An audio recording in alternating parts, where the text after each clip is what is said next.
Hello, I'm Ian. Today we're talking about Katarzyna Cwiertka's How Cooking Became a Hobby, Changes in Attitude Toward Cooking in Early 20th Century Japan. I like this reading very much because it's sort of the benefit of that, through a mirror darkly aspect. I mean, we're, at least, for my context, this sort of Anglo-North American centric worldview, we sort of assume as default and normal, and we don't, standard, and we don't necessarily reflect on the idea that our patterns are created, that they were the object of deliberate movements in history, and so when we can see it in another culture, and then we can perhaps reflect on our own. It's like, oh, this wasn't the naturally organic way of organizing our life and organizing our time and organizing our attitudes towards food.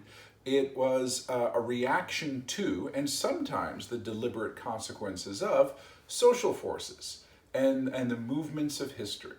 And so I like this article because it's just that outside enough to force that perspective. It's like, oh, okay, because of the fetishization that we might do with other cultures, and it's like, oh no, this is a modern culture as well that also went through periods of being forged and periods of influence and government programs and the ideology of the state and the influence of science, however understood, whether sort of the actual sciences or kind of the vernacular arguments that build up around science and through justification of emerging science, and so on. So basically, she's describing the social conditions that shifted from a Japan that was more rural and more of a sort of a pre-modern, through industrialization and then into the 20th century and up into the late 20th century, and what effect that had on the delivery of food and food expectations and the expectations of, particularly, of food in the family. So thanks to urbanization, the population of Japan, the urban population of Japan, what's the stat, went from about 12% to 45% urban. So this massive shift, and again, one that we see in North America, but one that we don't necessarily think about. The family unit, the default family unit, went from being sort of an extended family, multiple generational, to what we would today call the nuclear family. Basically, parents and children, with the expectation that the children would be leaving the home, and that sort of cycle would continue. It also shifted as one moves from agrarian labor and the cyclicality of that to the regimentation of industrial labor. You had time fundamentally change. And again, we see that in the North American context. But rather, if you are dealing with, if you're a farmer, you are working when it is best to work. The crops all day. In the summer, your days are longer. In the fallow periods of winter, you're barely working at all. Your annual time is organized in that way, and your daily time in those high and low seasons is organized according to labor. And that makes sense, or at least that's probably self-evident. When you are working within an industrial environment, it is shift work. You have 8 hours on, 8 hours off, or whatever the labor laws happened to be at the time. But certainly there was a marked distinction and a regular distinction between times you were at work and times you were not at work. And so it was in that context that leisure sort of takes its form. You have a sharper distinction between, particularly for male labor, between work and non-work. You also have that issue of alienation, that sort of Marxist expectation of or a Marxist interpretation of alienation, where unlike the person who is working for themselves and the things that they are creating there's a direct relationship between the products that they are creating and their household. The idea of alienation is basically the understanding that one is selling one's labor, one is really selling one's energy, as sort of, ergic context when you are in mass production and industrialization. And you don't necessarily feel a connection to the thing that you are making because it isn't something that you are bringing home to feed your family. It is something that someone else has, takes away, and in exchange for that, there is a wage, and then the wage is what you bring back to your family. So alienation is that sort of lack of a connection to one's work. At which point, leisure takes on a greater value, in part because how do I define myself?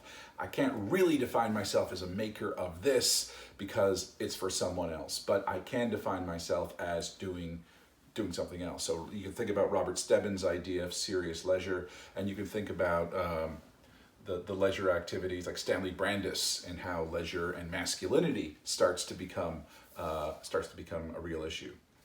But the changing of the work environment, at the very least, it allows for times of leisure. Whether or not two things.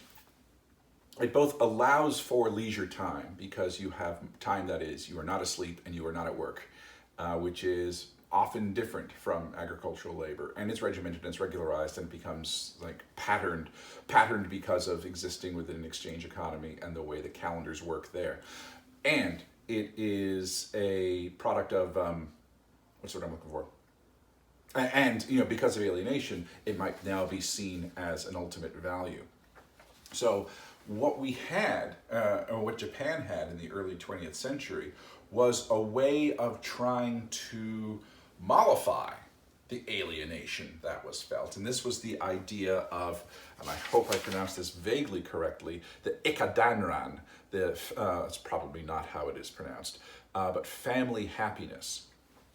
So where the happy family was being inculcated by the state as an inherent value and a place for the male laborer, because within most domestic arrangements, the female labor is domestic, male labor is outside of the home, and they're the ones who are bringing in wage, and they're the ones who are sort of, in theory, suffering the alienation, because apparently women are inherently not alienated from their labor, according to this concept.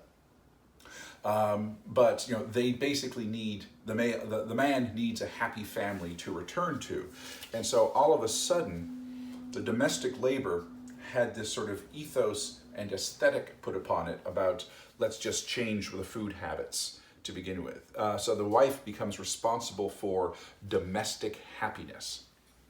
Yeah, no pressure, and we saw that in the shift in food. So prior to this movement, food was a fairly simple thing. Rice, morning, noon, and night. Breakfasts would have a soup. Lunches would have vegetables or a fish, and dinner would have pickles. Anything beyond that fairly basic idea, that fairly basic menu, celebratory foods, whether for personal rites of passage or personal moments of celebration, or holiday foods, they would be catered. They would be either you go out to restaurants or food would be brought in. So the expectation was that there was the skills required for providing food within the house was very limited. It was still the woman's responsibility. There was still all that pressure to provide and do that labor, but there wasn't the expectation of sort of remarkable skill set that was needed. All of a sudden, with this happy family movement, there was the expectation that the meals would be occasions for happiness. So now there's the pressure to provide an aesthetic to the meal, the pressure to provide something that the man would be happy to come home to. Again, no pressure. So all of a sudden you have this industry supported by the state, supported by popular culture, magazines, cookbooks, and so on, that were introducing the housewife as now we are understanding it, into the world of cooking and changing the dynamic of that. And this was influenced in part by this desire to be more like the West, the idea that modernization needed to have a Western model for it. So everything from the family domestic arrangement to this idea of the happy family, a lot of those ideas came from Protestant missionaries in the mid-19th century who were deliberately introducing this concept of sort of the monogamous happy family in its sort of tight European style into Japan, and then that becomes promoted basically as a model because the family is a unit, a congregation of people who happen to be related to each other and therefore have certain kinds of mutual responsibilities and mutual kinship, and it's not simply an arrangement of convenience. I mean, there's all the qualities, including love and devotion and all those sorts of things. But how it's particularly formed, what the boundaries are, how extended it is, those are norms, and those norms can be changed from with influence. For example, in this lecture that she quotes from the Japanese Women's University, nowadays the knowledge and interest of people has progressed. The advanced style of work and general rules of life have become more elaborate and complicated. In this situation, neither can our body stand simple traditional food, nor can this type of food satisfy our soul. Following the development of our interests, we also have come to desire novel tastes with regard to food, which is really a form of homeopathic magic. Homeopathic magic, just to use George Fraser's idea, is the idea that like goes with like, and that a happy and a home that embraces the beautiful complexities of modernity will be a home that prepares the individual for the beautiful complexities of modernity in the world at large. So that's not what homeopathic magic is. That's how homeopathic magic is applied. But I'm just trying to how much do I want to go down Fraser's way? Okay, so Fraser talks about the ideas of sympathetic magic, that objects have relationships to each other. And one has to do with contagious magic. An object that has been in contact with a thing or a person contains something about that thing or person within it, and therefore it can be spread. So that's one of the reasons why the signature is such an important bit of fan culture, because we know that that has been touched by this person, and therefore it is imbued with something. It's one of the things that we have about mementos of people. It's that this was my father's item, therefore it contains something about my father within it. Homeopathic magic has to do with a similar thing, reacts to a similar thing. So that's why, like a photograph, for example, or the image has control or has some connection to the thing that is being imaged. It's one of the reasons why we do not make an image of the divine in certain religious practices, because that is trying to wrest control over the divine. It's sort of fundamentally almost a blasphemous act in terms of that kind of connection. But it's also the reason that, like, we break up with the boyfriend and we tear up their photos, and it's like, I hope you feel this. Yeah. And so that is that's sort of the homeopathic magic. So the happy home does that as well. But I digress. That's Fraser's magic. So the repertoire expands. The introduction of more complex Japanese foods There's still the idea of restaurants being, restaurants don't disappear. The restaurant repertoire also starts to include Chinese food and starts to include Western food. So over the early 20th century, you were beginning to see the development of a different palette of tastes that was at least experimenting with the idea of being international, and then how to bring some of those into the home. She does a lot of croquette recipes. I was going to make the Sanma croquettes, and for one thing, it's really difficult to get mackerel in Atlantic Canada in January, so that isn't happening. I could get it smoked, but I think that would be an atrocious croquette, or a delicacy, I don't know. But I was going to deep fry fish for you, and then I thought, oh no, I'm going to set fire to my place, and I love you people, but I'm not going to set fire to my place anytime soon for you. No.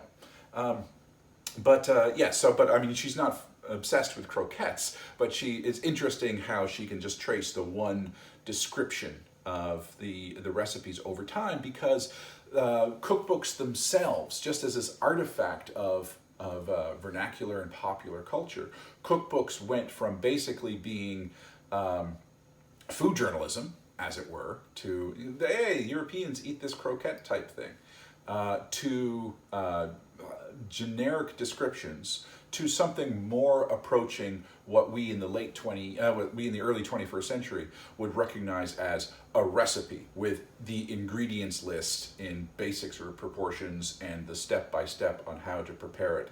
So the expectation that is no longer simply something that you consider in a kind of food tourism way, the way that, reading about food is a touristic act, but also in terms of now the expectation is that you reproduce it in your own home.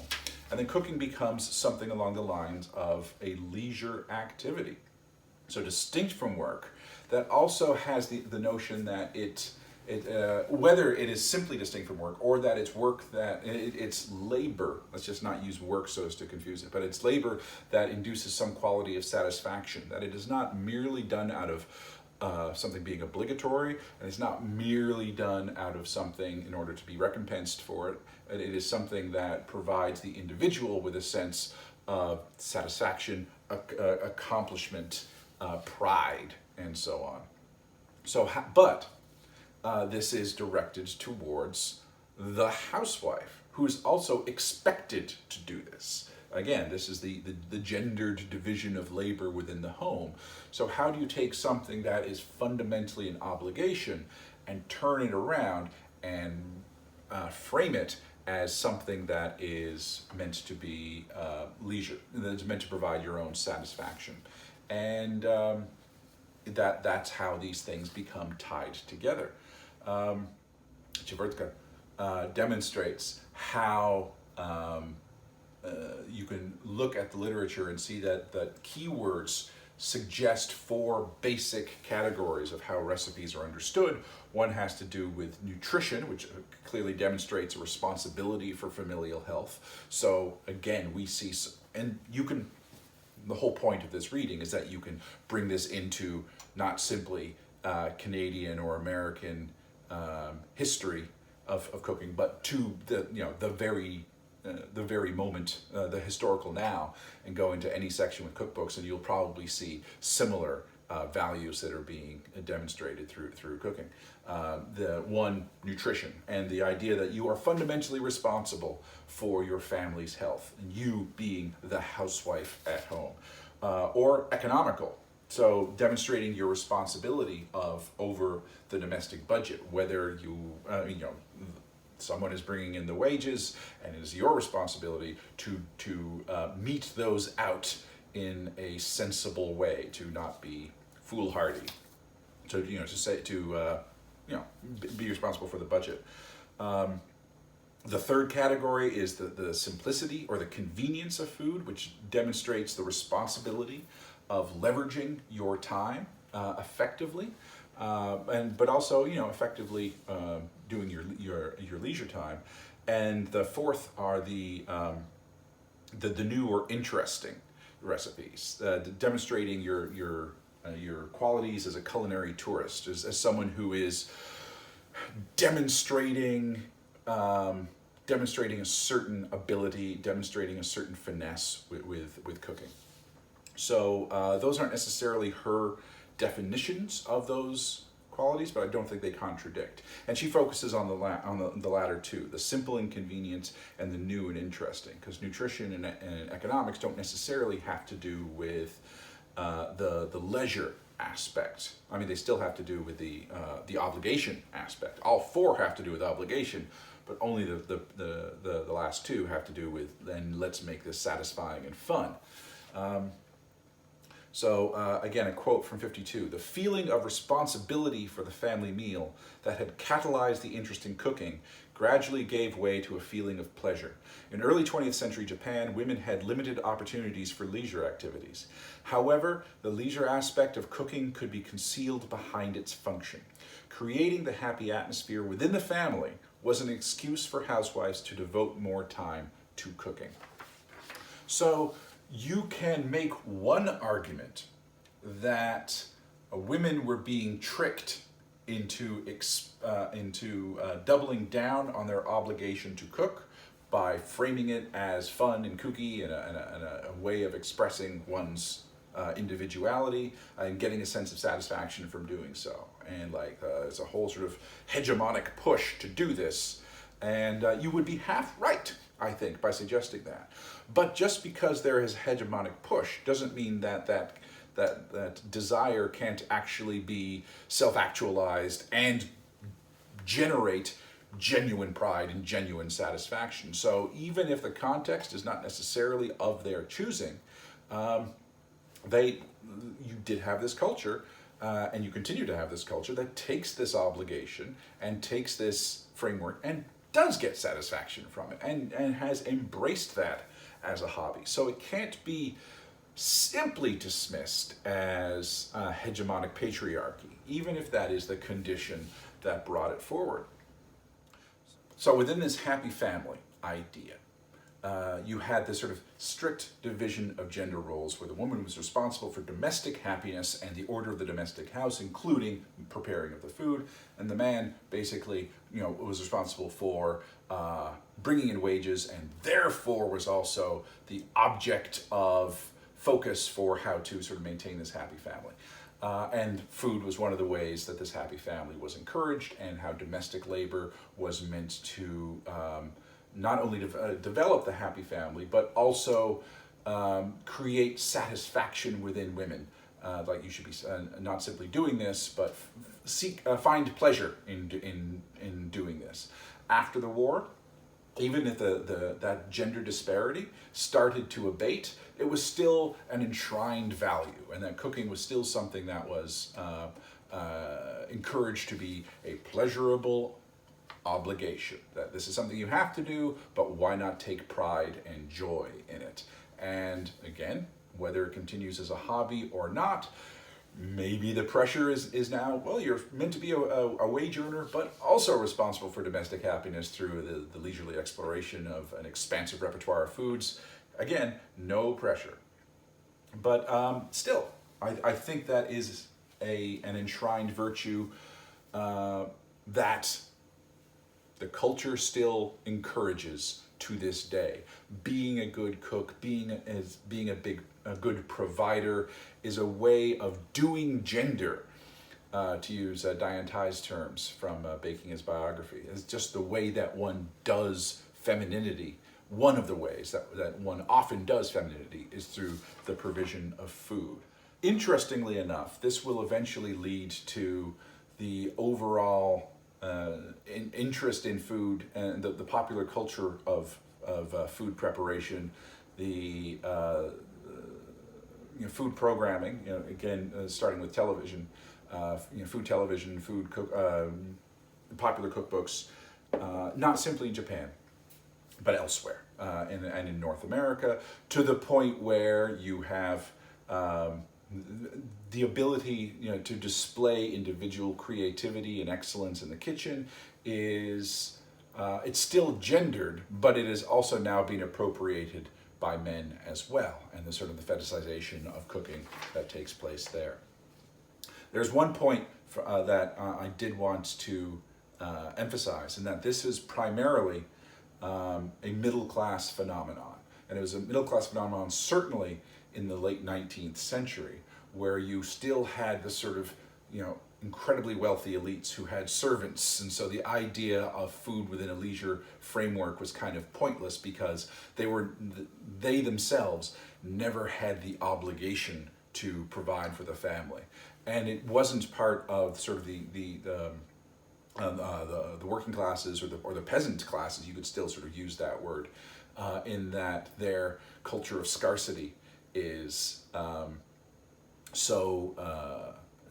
doesn't really allow for leisure as is understood. So it emerges within this context of the middle classes. Those patterns might start to filter through into both, over the 20th century, into both the sort of quote unquote peasant classes and as the sort of, as that level of sort of aristocracy or wealthy elites kind of abates in the 20th century, and households full of servants more or less disappears. You'll start to see that shift in time. So you can look at the middle class foods and how they are kind of at the vanguard of the expectations, which again is an interesting pattern to consider.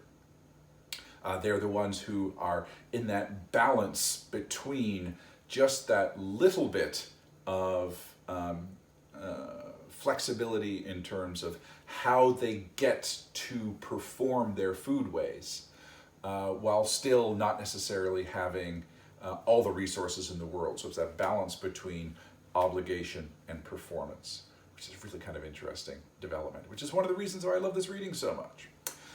Anyway, my friends, I will let you be. I don't have much else to say. It's a wonderful reading. I cannot recommend it highly enough. And it is once again Katarzyna's Cwiertka's How Cooking Became a Hobby, Changes in Attitude Towards Cooking in Early 20th Century Japan. My name is Ian, and as always, I wish you nothing but the best. Be well, eat well, and I will see you later.